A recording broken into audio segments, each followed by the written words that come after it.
Hi guys, welcome to my kitchen. Today I'm making balsamic glazed pork chops. Alright, I'm starting out in a large skillet and it's hot. I have some butter and some olive oil melted in it. And I have some center cut boneless pork chops. I'm going to get it in here and fry them for about 5 minutes per side. And I got a great deal on these chops. They were buy one pack, get two free. So you can't pass that up.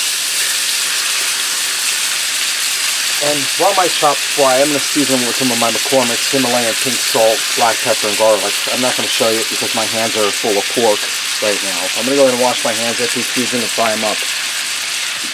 Alright, while my pork chops are frying, we're going to make the balsamic glaze. In a small saucepan, I have a cup of chicken broth from it to a boil. I'm going to add in about a tablespoon of honey. And I'm just eyeballing this, guys. Then I'm going to add in a tablespoon of balsamic vinegar. And I think I got a little more there, but that's fine. Now I'm going to bring this to a boil and let it reduce by about half till it starts to thicken up. Alright, my pork chops are done frying too, nice and golden brown. I turn the heat off. Now I'm going to take that balsamic glaze and carefully dump it over the chops because we don't want to splash all over.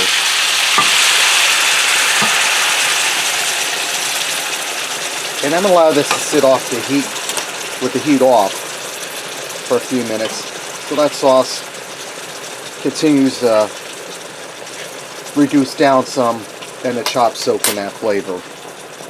Alright, my pork chops are done, they're ready to go. Let's go ahead and fix up a plate and see what we got. I also went ahead and made some noodles and some green beans to go with this.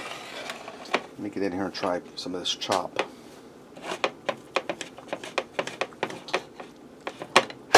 See the chops cooked through.